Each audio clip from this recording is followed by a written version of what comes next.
Hey guys, welcome to Mad Scientist Barbecue. I'm Jeremy Yoder, and today we are cooking ribs. These came from Costco. There's nothing really special about them. The only thing special about what we're doing today is how we're cooking these ribs. We're gonna do these direct heat over coals, and we're gonna see if this is actually a superior method to the regular low and slow, indirect, offset smoker version that I'm used to making. I'm gonna prep these the same way that I always do. So I'm gonna score the membrane on the back. Any small pieces that are hanging off, I'm gonna trim up.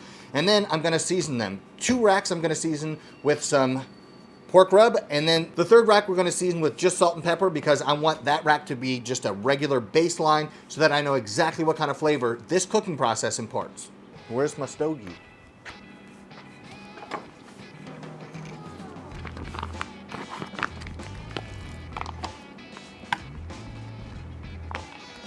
Score some membranes. These look pretty nice. Remember back in the day, people used to say insane in the membrane?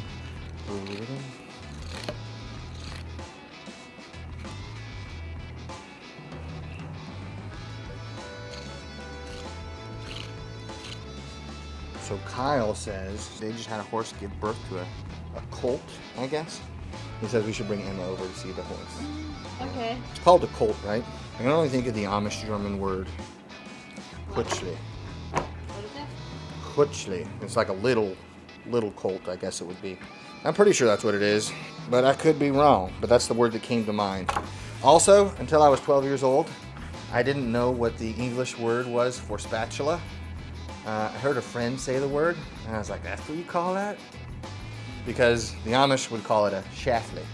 Anyway, my very intense prep process is now complete. I'm going to season the underside first because I want the top side to look its best. So for 2 of these guys, some pork rub. Just gonna give it a nice color, get enough salt, a little bit of sweetness, a little bit of black pepper. Gotta have some black pepper in there, in my opinion.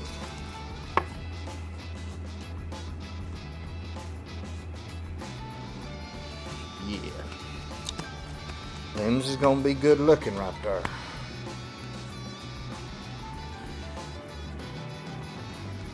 I don't want to go too heavy because I don't want it to cake on. Because it can actually get gritty if you really over rub the meat. I love salt and pepper. Very floral pepper note. It's time to put these on the direct heat pit that's behind me. This is a smoke slinger pit, and I have it in a 2-zone configuration. I'll show you more about what that looks like later, but if you're looking, you're not cooking, and I'm not even really looking right now, so I'm doing nothing until these things get on. So let's get them on, and then we'll talk.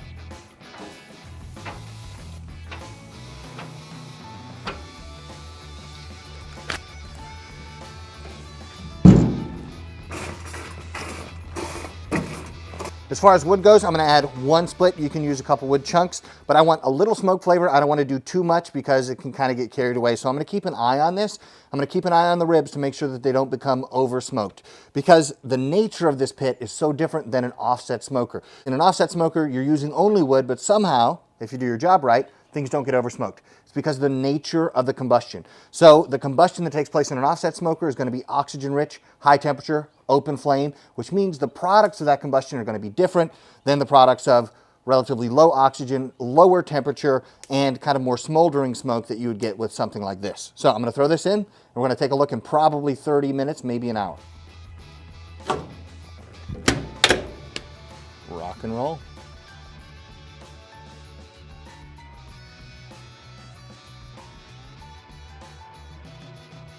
It's been about 45, 50 minutes at this point, and I want to flip these ribs over to the meat side because I want them to cook evenly. I want to give that bone side a break. So let's take a look, and then I'm going to show you one cool thing that's happening with the fire that I didn't expect, but is actually super awesome.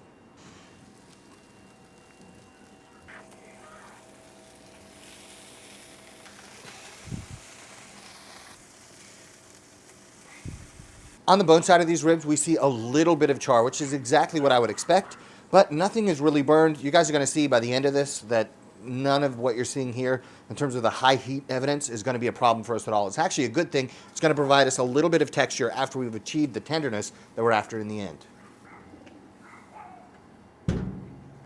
Now, the one cool thing about the fire that I wanted to show you is that on this side I have coals, nothing super exciting or special about that. But on this side, I've been adding logs, and unlike in most other cookers where those logs are just going to smolder and provide a ton of smoke and kind of bitter tasting smoke if you overdo it, if you look at this, here that log is actually burning in open flame. So I can keep feeding logs in there and dial in the amount of smoke flavor that I want, because this is going to produce that really rich, robust smoke flavor that we associate with cookers like offset smokers. Might not be quite as profound as you would get with an offset smoker, but that it's burning an open flame is a great sign, meaning that we're not going to over smoke these ribs.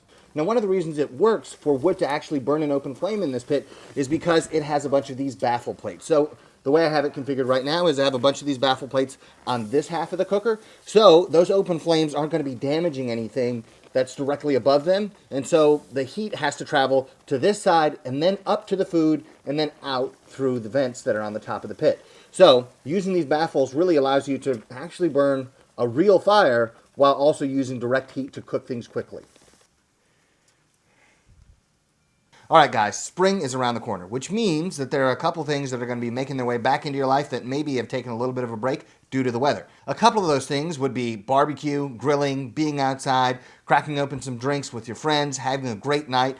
But what you want to avoid is feeling crappy the next day, and that's the reason for today's sponsor, ZBiotics. If you've ever woken up the next morning after a night of drinking with your friends and thought to yourself, you know what, this doesn't feel so great, well, guess what? ZBiotics is the right answer for you. This is an example of science working to make your life better. ZBiotics Pre-Alcohol Probiotic is the world's first genetically engineered probiotic. It was invented by PhD scientists to help you feel better the morning after drinking. Here's how it works. When you drink, alcohol gets converted into a byproduct called acetaldehyde in your gut. It's this byproduct, acetaldehyde, that's responsible for making you feel so crappy the next day, not dehydration. And the way ZBiotics works is that probiotic produces an enzyme that breaks down acetaldehyde. So that's why you should make ZBiotics your first drink of the night, drink responsibly, and you're going to feel a lot better tomorrow. After you make your first drink of the night, ZBiotics, you're ready to enjoy your favorite drink and have a great time.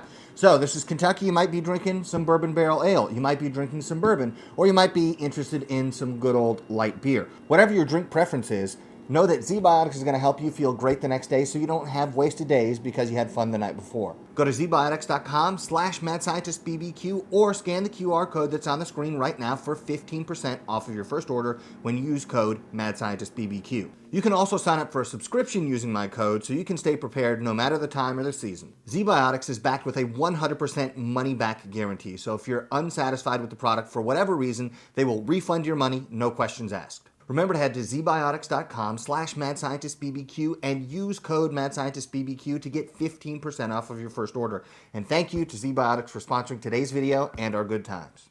It's been about another 45 minutes, so let's take a look at these, and we're probably going to flip them back over to the bone side, and then we're going to use a little bit of aluminum foil. I know that's sacrilege when you're doing direct heat ribs, but I think it makes the texture absolutely perfect. But let's check to see where we are. That looks juicy. Reminds me like of a TikTok trend. It's like, tell me it's juicy without telling me it's juicy. You know? Yeah. Yeah. Good. We have a little texture. Not burnt. Excellent. Here's our salt and pepper ribs. Oh, that's a lot of juice. And the last thing I'm going to do at this stage is take my Thermopen 1 to get a temp, but actually, more important than that, I'm going to get a feel for how tender these things are. So, my guess is they're probably near 200 degrees. But not quite 200 yet. 194, 197. Let's get right in the middle here. 195, 192. Ooh, 199. That's 200 right there. So what I'm going to do is for probably the next 15-20 minutes, allow these to cook just as they are, which reminds me I got to close this down. But after that, I'm going to wrap them in foil. I'm going to go meat side down, and then probably another 20, maybe 30 minutes of them wrapped is going to give me the exact right texture, the way I like them to be done, so that there's maybe a little bit more tug than something that's cooked for 6 or 7 hours, but not really all that much. And so you have just a crazy, juicy rib with a little bit of texture on the outside, but you sacrifice nothing, I think, in terms of rib quality. It's been another 15 minutes, and I'm going to wrap them up in aluminum foil because it's important to know that not only is temperature important for tenderness, but time and temperature are important for achieving correct tenderness. So in order to break down that connective tissue, you need a certain amount of temperature for a certain amount of time to achieve the right level of tenderness. Now, the amount of time you would need to achieve tenderness at, say, 210 degrees is far less than the amount of time you would need at, say, 185 degrees to achieve the same level of tenderness.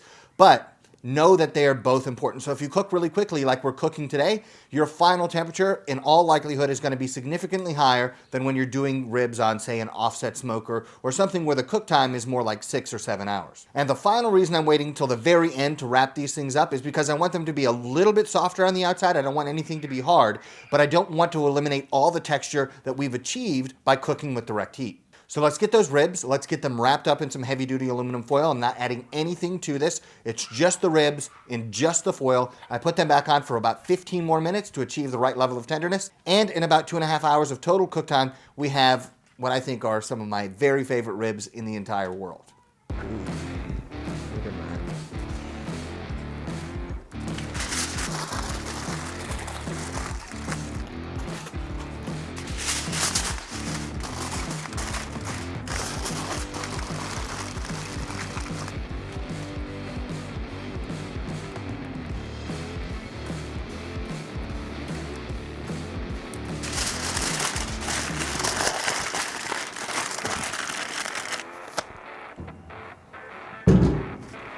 So we're going meat side down at this point in the foil. We're going to check back in probably 15-20 minutes, and these things are going to be done. It's been about 10 minutes with all these racks of ribs wrapped, and so you have to start asking yourself whether or not you want to glaze with a sauce.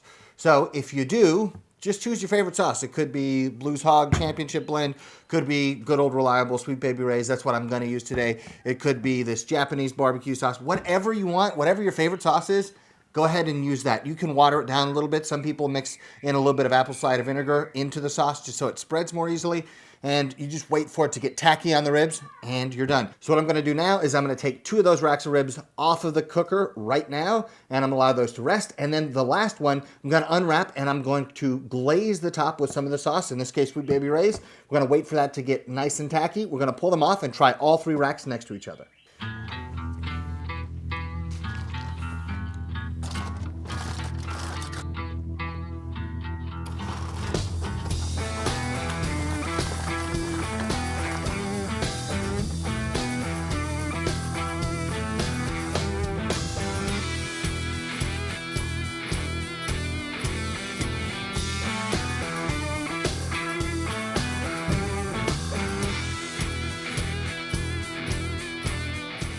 Here we go. These are the glazed ribs. Looking pretty tasty, if I say so myself. For the record, these ribs right here that we glazed were finished in a foil raft, not a foil boat. To avoid any confusion of any kind, this is absolutely 100% not a foil boat. Foil raft. I just want to be clear on that. Now let's take a look at these guys. Those do look pretty good, man. Let me raft these guys up real quick. The salt and pepper ribs are looking real nice.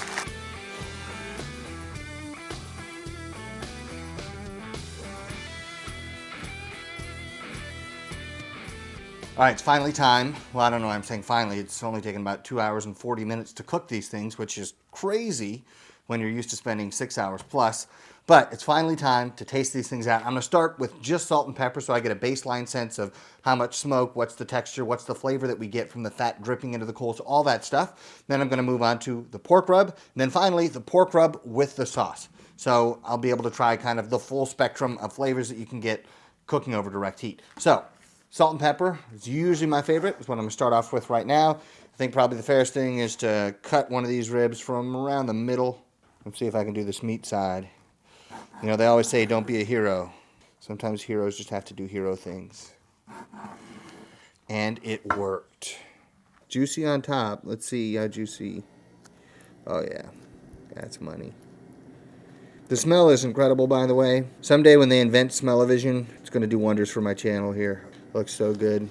Many of you might not know, but several months ago, my wife attempted to make ribs in the Instant Pot. It was known as Ribgate. If ribs are this easy to cook this quickly with a direct heat pit, maybe I can convince her never to use the Instant Pot to make any barbecue items ever again. Don't know if I'll be successful. What I will be successful in doing is taking a bite of these salt and pepper ribs. Oh man, they smell so good. Here we go. Let's try it out.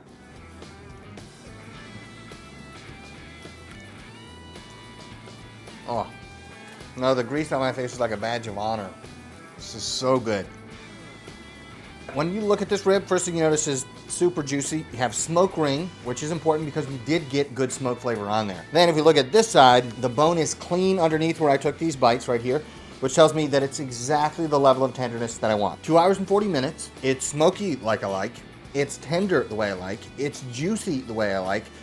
I'm just thinking, what's not to like about this process? This is the part that's unique and what I would say is actually better than an offset. I think the smoke flavor you get on an offset is better. I think there's some textural components that I like better about an offset pit. But the one thing that this method has on an offset, and there's no way to really get around it, is the fat from these ribs is dripping into the coals, creating a fat smoke flavor that I don't know of another way to really recreate. You can throw fat into the firebox of an offset smoker, but then you have to deal with issues of runaway temperatures, and it just doesn't work the same way that it does on a direct heat pit like this. So the salt and pepper ribs, for me, get top marks. I mean, dude, they're so good.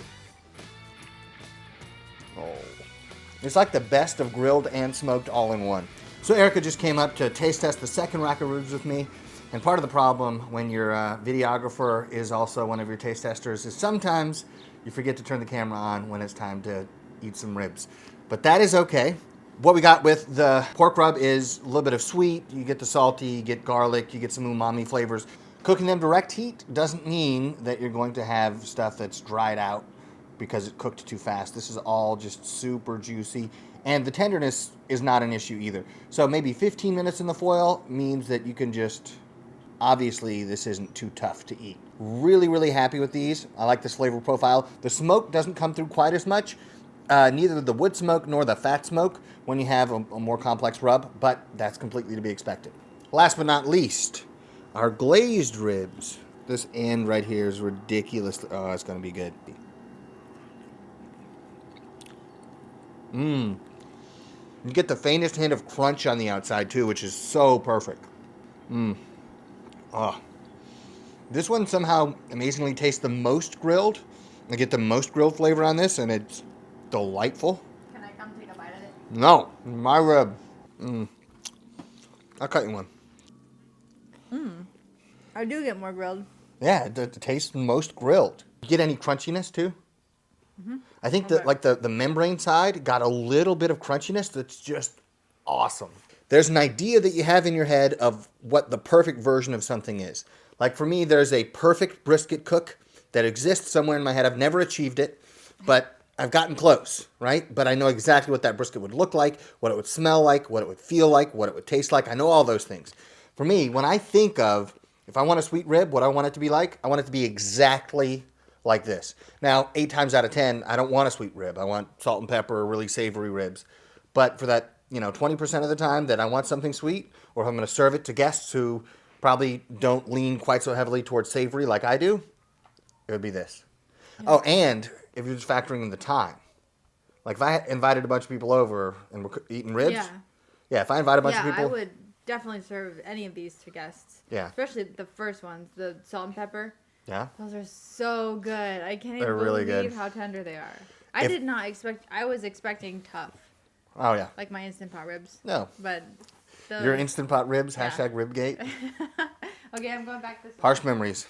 I am shocked at how good these are. Direct heat ribs. If you got a chud box at home, if you got a smoke slinger, if you got a way to do direct heat ribs where you have sufficient separation between the coals and the meat that you're cooking, I highly, highly, highly suggest that you get out there and try to make ribs this way. If you have a different method of ribs that I've never tried before, leave it in the comments down below and let me know because I'm always trying to learn. Thank you guys for watching. If you want to follow me on Instagram, Facebook, X, or any social media, you can follow me at Mad Scientist Barbecue. I'll see you guys next time. Okay, great. Now stay, now come back in front of the table. Can I have a bite? Yes. Come back in front of the table. Like, I like this lighting and stuff. These are so good. I know.